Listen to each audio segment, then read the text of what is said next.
Bienvenue dans ce tutoriel Arduino qui portera sur l'exercice 1 sur le test des feux. Nous avons repris le circuit précédent et nous avons ajouté un bouton poussoir qui permet d'allumer les différentes LED de façon séquentielle. Pour faire la séquence, nous avons créé une variable qui correspond au bouton. Par défaut, on l'a mis à low. Ensuite, nous avons mis un compteur qui permet d'être incrémenté et ainsi de faire des phases séquentielles. Nous avons fait une fonction feu qui, selon les cas, allume soit une, soit deux, soit toutes les LED ensemble. Par défaut, rien n'est allumé, tout est en low. On fait la configuration du bouton, donc on le met en input. Ensuite, on va utiliser la fonction digital read qui permet de lire la valeur du bouton et on va chercher si la valeur actuelle est à 1 et si la valeur précédente était à 0. Cela veut dire qu'il y a eu un changement d'état et qu'on a appuyé sur le bouton. Ensuite, on incrémente le compteur. Si le compteur atteint la valeur maximale qui est 3, on revient à 0. C'est comme ça qu'on revient à la boucle et qu'on fait 0, 1, 2 et 3. On va téléverser ce code-là et vérifier que ça fonctionne bien.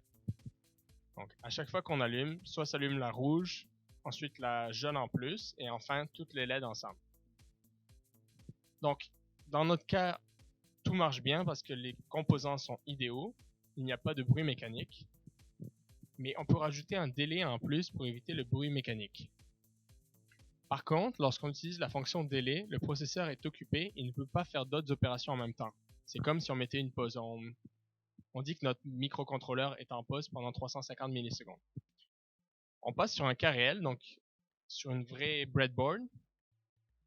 On voit que cela marche bien lorsque le bouton est neuf, mais il faut faire attention parce que lorsque le bouton s'use et qu'on rajoute du bruit mécanique, ce qu'on va faire maintenant en changeant le bouton, on va avoir du bruit, c'est comme si on appuyait plusieurs fois sur le bouton et c'est comme s'il sautait des étapes. Là par exemple, on n'a appuyé que 2 fois, et il est passé directement au vert.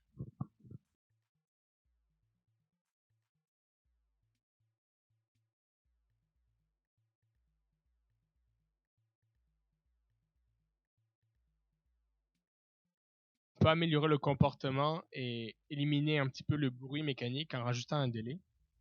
Et si le bruit continue, on peut augmenter le délai.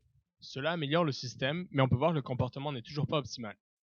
Nous verrons donc dans une prochaine vidéo comment améliorer le filtrage numérique. Merci de votre attention.